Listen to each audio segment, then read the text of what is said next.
ನಮಸ್ಕಾರ, ವಿಶೇಷ ಕಾರ್ಯಕ್ರಮಕ್ಕೆ ಸ್ವಾಗತ. ನಾನು ಸುಧಾಕರ್. ಸದ್ಯಕ್ಕೆ ರಾಜ್ಯ ಕಾಂಗ್ರೆಸ್ ಸರ್ಕಾರದಲ್ಲಿ ಸಿಎಂ ಬದಲಾವಣೆಯ ಚರ್ಚೆ ಬಹಳ ಜೋರಾಗಿ ನಡೀತಾ ಇದೆ.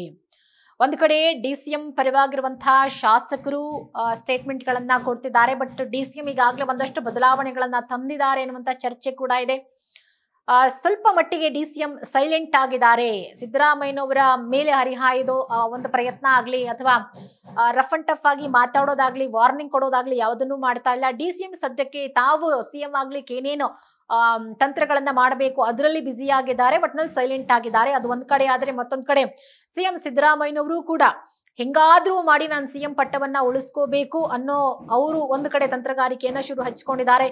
ಇದರ ನಡುವೆ ಕೆಲವೊಂದಷ್ಟು ಜನ ಡಿಸಿಎಂ ಪರವಾಗಿ ಮಾತನ್ನ ಆಡ್ತಲೇ ಇದ್ದಾರೆ. ಯಾರಿಗೂ ನಾನ್ ಕೇರ್ ಮಾಡಲ್ಲ, ನನ್ನ ಒಪಿನಿಯನ್ ನಾನು ಹೇಳ್ತೀನಿ ಅನ್ನೋ ಮಟ್ಟದಲ್ಲಿ ಮಾತನಾಡ್ತಿದ್ದಾರೆ. ಹಾಗೆ ಮಾತನಾಡಿರುವಂತ ಒಬ್ಬ ರಾಜಕಾರಣಿ ಅಂತಂದ್ರೆ ಅದು ವಿಶ್ವನಾಥ್ ಅವರು.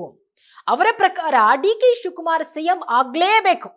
ಯಾವುದೇ ಕಾರಣಕ್ಕೂ ಅವರು ಸಿಎಂ ಆಗೋದನ್ನ ತಪ್ಸಕ್ ಸಾಧ್ಯ ಇಲ್ಲ. ಅವರಿಗೆ ಆ ಕ್ವಾಲಿಟೀಸ್ ಇದೆ, ಅವರಿಗೆ ಆ ಒಂದು ಯೋಗ್ಯತೆ ಇದೆ. ನಾವು ಅವರನ್ನ ಸಿಎಂ ಸ್ಥಾನದಲ್ಲಿ ನೋಡ್ಲೇಬೇಕು ಅಂತ ಹೇಳಿ ಬಹಳ ಆಸೆ ಪಟ್ಟಿದ್ದಾರೆ ವಿಶ್ವನಾಥ್ ಅವರು. ಆದ್ರೆ ಅನಾಗರಿಕರಂತೆ ವರ್ತಿಸ್ತಾ ಇರುವಂತಹ ಪ್ರದೀಪ್ ಈಶ್ವರ್ ಮತ್ತೆ ಪ್ರತಾಪ್ ಸಿಂಹನನ್ನ ಒದ್ದು ಒಳಗೆ ಹಾಕಬೇಕು ಅಂತ ಹೇಳಿ ವಿಶ್ವನಾಥ್ ಅವರು ಒಂದು ಖಡಕ್ ಆಗಿರುವಂತಹ ಒಂದು ಸ್ಟೇಟ್ಮೆಂಟ್ ಅನ್ನ ಕೊಟ್ಟಿದ್ದಾರೆ. ಅಂದ್ರೆ ಇವರಿಬ್ಬರು ಕಿತ್ತಾಟಗಳು ಜೋರಾಗ್ತಾ ಇದೆ. ಸಿಎಂ ಜಟಾಪಟಿಯಲ್ಲಿ ಇವರೊಂದು ಸ್ಟೇಟ್ಮೆಂಟ್ ಕೊಡೋದು, ಅವರೊಂದು ಸ್ಟೇಟ್ಮೆಂಟ್ ಕೊಡೋದು, ಮಧ್ಯದಲ್ಲಿ ಬೇರೆ ಬೇರೆಯವರ ವಿಚಾರಗಳನ್ನ ತರೋದು. ಹಿಂಗಾಗಿ ಇವರೆಲ್ಲರೂ ಕೂಡ ರಾಜಕೀಯಕ್ಕೆ ಅರ್ಹರಲ್ಲ, ಅನಾಗರಿಕರಂತೆ ವರ್ತಿಸ್ತಿದ್ದಾರೆ. ಹಂಗಾಗಿ ಮೊದಲು ಇಬ್ರು ಕೂಡ ನೀವು ಒದ್ದು ಒಳಗ್ ಹಾಕಿ ಅಂತ ಹೇಳಿ ಆಕ್ರೋಶವನ್ನ ವ್ಯಕ್ತಪಡಿಸಿದ್ದಾರೆ ವಿಶ್ವನಾಥ್ ಅವರು. ರಾಜ್ಯದಲ್ಲಿ ಕಾಂಗ್ರೆಸ್ ಪಕ್ಷವನ್ನ ಕಟ್ಟೋದಕ್ಕೆ ಹಾಗೆ ಕಳೆದ ಚುನಾವಣೆಯಲ್ಲಿ ಅಧಿಕಾರಕ್ಕೆ ತರೋದಕ್ಕೆ ಕಾಂಗ್ರೆಸ್ ಸರ್ಕಾರವನ್ನ ಡಿ.ಕೆ. ಶಿವಕುಮಾರ್ ಬಹಳ ದೊಡ್ಡ ಮಟ್ಟದ ಕೊಡುಗೆಯನ್ನ ಕೊಟ್ಟಿದ್ದಾರೆ. ಇದನ್ನ ರಾಜ್ಯದ ಜನರು ಕೂಡ ಗಮನಿಸಿದ್ದಾರೆ. ರಾಜಕೀಯ ವ್ಯಕ್ತಿಗಳಿಗೂ ಗೊತ್ತು, ಅದು ಬಿಜೆಪಿ ಪಕ್ಷದವ್ರಿಗೂ ಗೊತ್ತು, ಕಾಂಗ್ರೆಸ್ ಪಕ್ಷದವ್ರಿಗೂ ಗೊತ್ತು ಡಿ.ಕೆ. ಶಿವಕುಮಾರ್ ಏನು ಕೊಡುಗೆ ಕೊಟ್ಟಿದ್ದಾರೆ ಅಂತ ಹೇಳಿ. ಹೀಗಾಗಿ ಮುಖ್ಯಮಂತ್ರಿ ಆಗೋದಕ್ಕೆ ಡಿಸಿಎಂ ಪರ್ಫೆಕ್ಟ್ ಆಗಿದ್ದಾರೆ, ಅರ್ಹರಾಗಿದ್ದಾರೆ. ಅಧಿಕಾರ ಹಂಚಿಕೆ ಆಗ್ಲೇಬೇಕು. ಯಾವುದೇ ಕಾರಣಕ್ಕೂ ಸಿಎಂ ಅವರ ಅಧಿಕಾರ ಏನಿದೆ, ಸಿದ್ದರಾಮಯ್ಯನವರ ಅಧಿಕಾರಾವಧಿ ಮುಂದುವರಿಬಾರದು. ಡಿ.ಕೆ. ಶಿವಕುಮಾರ್ ಅವರೇ ಮುಖ್ಯಮಂತ್ರಿ ಆಗ್ಲೇಬೇಕು ಅಂತ ಹೇಳಿ ವಿಧಾನ ಪರಿಷತ್ನ ಬಿಜೆಪಿ ಸದಸ್ಯ ಎಚ್ ವಿಶ್ವನಾಥ್ ಅವರು ಒಂದು ಸ್ಟೇಟ್ಮೆಂಟ್ ಅನ್ನ ಕೊಟ್ಟಿದ್ದಾರೆ. ಮೈಸೂರಿನಲ್ಲಿ ಮಾತನಾಡಿದಂತ ಸಂದರ್ಭದಲ್ಲಿ ರಾಜ್ಯದಲ್ಲಿ ಕಾಂಗ್ರೆಸ್ ಪಕ್ಷವನ್ನ ಕಟ್ಟೋದಕ್ಕೆ ಡಿ.ಕೆ.ಶಿ ಎಷ್ಟು ಕಷ್ಟಪಟ್ಟಿದ್ದಾರೆ, ಮತ್ತೆ ಕಳೆದ ಚುನಾವಣೆಯಲ್ಲಿ ಅಧಿಕಾರಕ್ಕೆ ತರೋಕೆ ಏನೆಲ್ಲ ಸರ್ಕಸ್ ಮಾಡಿದ್ರು, ಏನೆಲ್ಲ ಸ್ಟ್ರಾಟಜಿಗಳನ್ನ ಮಾಡಿದ್ರು.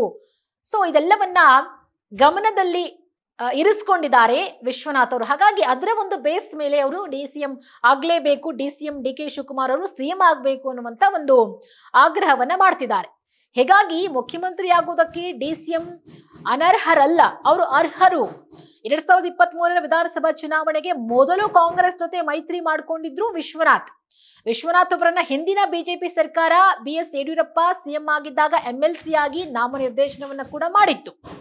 ಆದ್ರೆ ಕಳೆದ 2024 ಲೋಕಸಭಾ ಚುನಾವಣೆ ನಂತರ ವಿಶ್ವನಾಥ್ ಬಿಜೆಪಿ ಅಭ್ಯರ್ಥಿ ಯದುವರಿ ಕೃಷ್ಣದತ್ತ ಚಾಮರಾಜ ಒಡೆಯರ್ ಅವರನ್ನ ಬೆಂಬಲಿಸಿ ಹೇಳಿಕೆಗಳನ್ನ ಕೊಡೋಕೆ ಪ್ರಾರಂಭಿಸಿದ್ರು.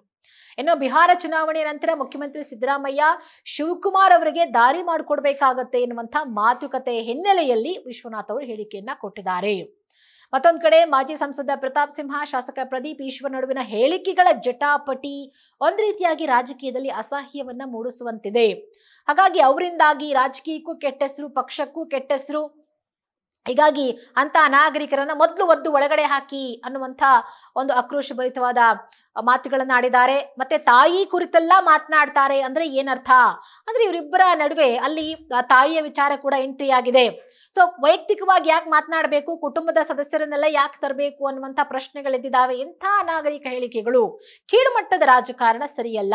ಅವರಿಬ್ಬರನ್ನೂ ಒದ್ದು ಒಳಗ್ ಹಾಕಬೇಕು ಅಂತ ಹೇಳಿ ವಿಶ್ವನಾಥ್ ಅವರು ಕಿಡಿಕಾರಿದ್ದಾರೆ. ಸೊ ಈಗ ವಿಶ್ವನಾಥ್ ಅವರು ಡಿಸಿಎಂ ಪರ ಬ್ಯಾಟ್ ಬೀಸ್ತಿದ್ದಾರೆ. ಬಿಜೆಪಿಯಲ್ಲಿ ಇದ್ಕೊಂಡು ಅಫ್ಕೋರ್ಸ್ ಡಿಸಿಎಂ ಡಿ.ಕೆ. ಶಿವಕುಮಾರ್ ಅವರಿಗೆ ಸಪೋರ್ಟ್ ಮಾಡ್ತಿದ್ದಾರೆ ವಿಶ್ವನಾಥ್ ಅವರು. ಸೊ ಹಂಗಾಗಿ ವಿಶ್ವನಾಥ್ ಅವರ ಈ ಒಂದು ಸ್ಟೇಟ್ಮೆಂಟ್ ಏನಿದೆ, ಸೊ ಇದಕ್ಕೆ ಯಾವ ರೀತಿಯಾದಂತಹ ಒಂದು ರಿಯಾಕ್ಷನ್ ಬರುತ್ತೆ, ಡಿಸಿಎಂ ಏನಾದರೂ ರಿಯಾಕ್ಟ್ ಮಾಡ್ತಾರಾ, ಅಥವಾ ಪ್ರದೀಪ್ ಈಶ್ವರ್ ಆಗಿರ್ಬೋದು, ಪ್ರತಾಪ್ ಸಿಂಹ ಅವರಾಗಿರ್ಬೋದು ಏನಾದರೂ ರಿಯಾಕ್ಟ್ ಮಾಡ್ತಾರಾ, ಕಾದು ನೋಡೋಣ.